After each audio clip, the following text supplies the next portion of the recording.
Finally! So the second season of Arcane has finally been revealed, and to say that I'm excited is a massive understatement. I know tons of people have already said this, but this is genuinely one of the greatest shows I've ever seen. Everyone always cites Breaking Bad as the pinnacle of 21st century television, and while I don't know how long Arcane is planned to last, but I'd say if it can maintain its quality for at least 3 seasons, I'd say it's easily a better show than Breaking Bad. But why is that? How has this show that's based on a game I haven't even played become so beloved? Well, I mean, the answer is obviously everything, but let's go into a little more detail. Now before we get too far into it, this video will obviously contain spoilers for the series, so if you haven't seen Arcane, go watch Arcane! Also, if you want to see more, please be sure to subscribe to this channel as it will help me out a ton. And now that we've got all that stuff out of the way, let's get into the actual substance of this video, shall we?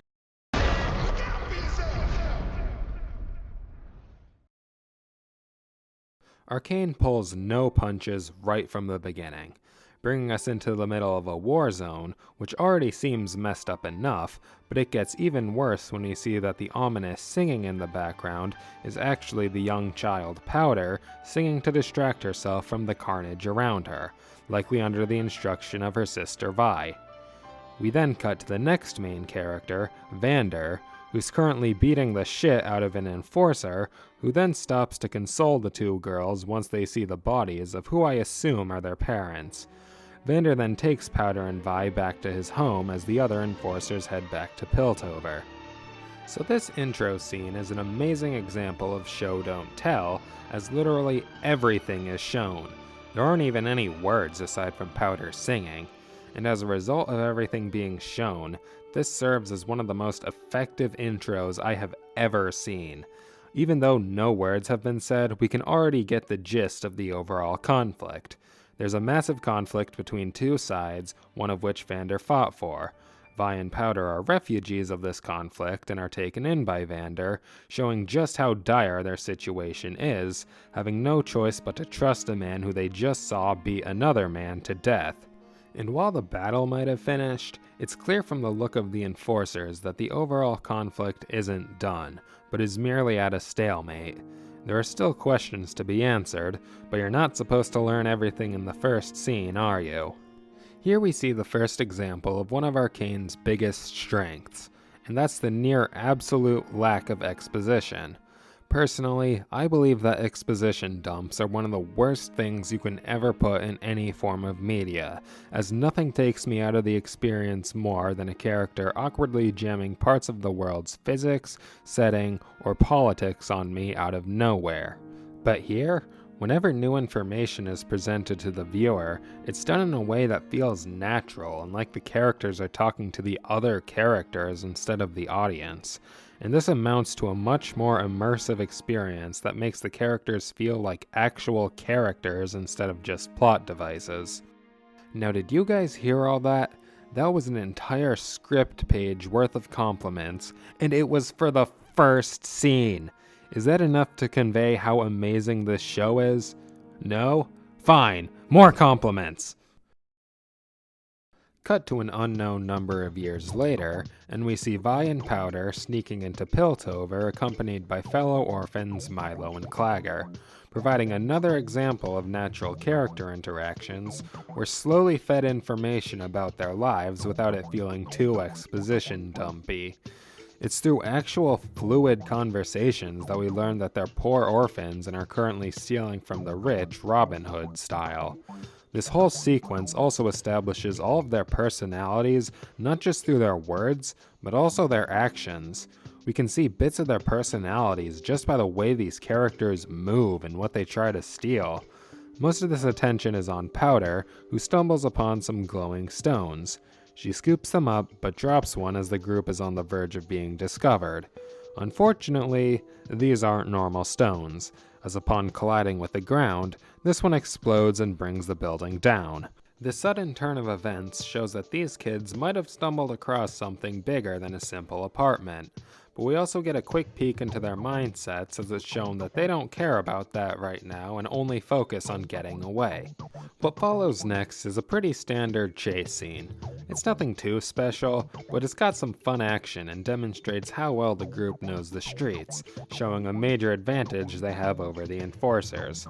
To make a long story short, the group then gets into a bit of a scuffle and Powder loses the loot, with the exception of the explodey stones. After that whole ordeal, we're formally introduced to the undercity and oh my god, it looks so good. The crazy infrastructure combined with the melding of different art styles creates an environment unlike anything I've ever seen. Seriously, this is some Spider-Verse level shit. Anyway, it's in this absolutely gorgeous undercity that we're reintroduced to Vander, who now runs a tavern called The Last Drop. And while that may seem a bit underwhelming, it quickly becomes clear that he does a lot more than just run a bar. Through interrupting a deal that's about to get ugly, we see the amount of influence Vander has over the undercity, with everyone in the bar being ready to back him up. It's a brief but incredibly important scene that shows off exactly who Vander is. He's the one keeping everything in the undercity stable. The intro made it clear that while there's currently peace between the two cities, that peace is drawn with an incredibly fine line, and even the slightest push could cause that peace to crumble. And Vander reprimanding the kids for their actions is when it becomes clear that what happened is likely more than a simple robbery gone wrong and has the potential to escalate into a far larger conflict. While Vander talking to all four of them is great by itself, it's his personal conversation with Vi that I really want to draw attention to. What we see here isn't just a conversation between Vander and Vi, but a conversation between two generations. Vi represents the rash new generation that's insistent on bold action without thinking of potential consequences, and it's clear that as street smart and tough as she is, she's still relatively naive when it comes to large-scale conflict, assuming that they can just kick Piltover's ass and everything will turn out fine. Especially since she knows that Vander used to be a warrior himself, so obviously he must know that this is the only path forward. Vander, on the other hand, represents an older, more experienced generation that understands both the short and long-term consequences of conflicts like this, so he is able to speak from experience when he says that armed conflict isn't the answer to anything and will only lead to more problems down the road. I bring this conversation up because neither of these characters are entirely right or wrong in their stance. Vi, despite coming across as naive and reckless, is right when she says that the people of the Undercity have to be willing to stand up for themselves and not just let Piltover take away more and more of what they have. But on the other hand, Vander is right in the fact that armed conflict will only lead to more conflict, creating a conundrum where the next step is anything but clear, mirroring most of the politics of the real world. This conversation is the first example of how morality in Arcane is one big blur. So often in most media, we see characters that are so one note in terms of their personality that it's always clear what side of a conflict they're on. But that isn't the case in Arcane. No one's personality in this series is black and white, but many shades of gray. And later on, this is the case to such a degree that it's kind of hard to tell who the heroes and villains of this story actually are. Something that very little media is able to pull off successfully. We see this blurred morality again later on, with Vander talking to the enforcer Grayson. Now in a normal piece of media, you'd expect the opposing police force to come in and tear everything to the ground. That's what I initially thought these two were gonna do when I first saw them. But surprisingly, they've only come to negotiate with Vander, or at least one of them did. We actually see a really interesting parallel between Vi and Vander with Grayson and her assistant Marcus. Marcus is still a younger cop and is willing to recklessly bulldoze through the Undercity if he has to, taking a similar approach to Vi. But Grayson takes more after Vander, having been through enough armed conflict to know that things can only end badly if there's a full-on war. She takes a more somber approach, speaking to Vander calmly, but not letting that deter her as she very boldly states that if Vander doesn't turn over the culprits, there will be severe consequences. Vander almost stubbornly refuses, if only because the culprits are the children he's raising. But even so, instead of declaring war, Grayson instead gives him time to think about it, and however short that time may be, it still provides another example of a moral gray area. While it could have been easy to portray Grayson and the Enforcers as the objective bad guys, this gesture and conversation as a whole is the first sign that having this job doesn't automatically make anyone a bad person, despite this episode being told exclusively from the perspective of those they're seemingly oppressing. And speaking of those people, now let's talk a bit more about Powder. So far, I haven't really touched on the fact that in this first episode, Milo and Clagger aren't incredibly nice to her. Now this animosity definitely doesn't come across as genuine hatred, but more of the fact that they don't want to bring a kid along on their operations. But even though Milo and Clagger mean well overall, Powder takes these conversations very personally, insisting that they're right and all she does is mess everything up. And despite coming across as tough and abrasive for most of the episode, Vi is the one who genuinely consoles her and says that everything will turn out for her in the end. I'm willing to bet that when a typical viewer sees Powder in this first batch of episodes, they see just another naive, pure-hearted child. I, however, see things a bit deeper. Powder isn't just a naive child, but rather someone who's still trying to find her place in the world. It's clear that she wants to make a difference, she just doesn't know how yet. This is how you introduce an interesting character, because the most interesting characters are the ones who have the potential to change.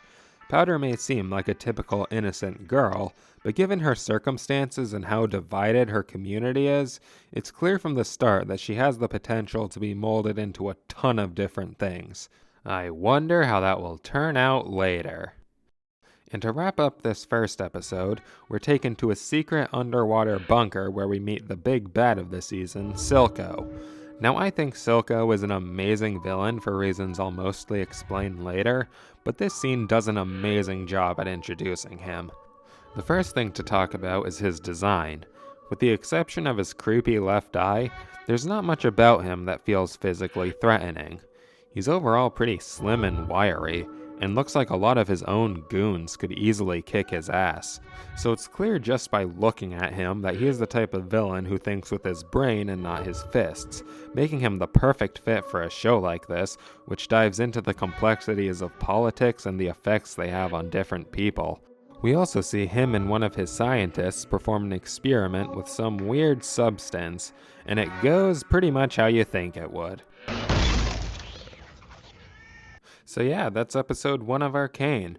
Just like the series as a whole, this is one of the greatest openers I've ever seen. It communicates the overall conflict of the series while setting up details and plot points for future episodes, all while showing off the complex character types and how nothing in this series is black and white. I honestly can't believe I had this much to say over just the first episode. I initially planned for this video to cover the entire series, but there was just so much I wanted to talk about that I condensed it down to the first 3 episodes to eventually just the first one. And don't worry, I fully plan on talking about the other episodes of this season, so buckle up. This is gonna be one wild ride.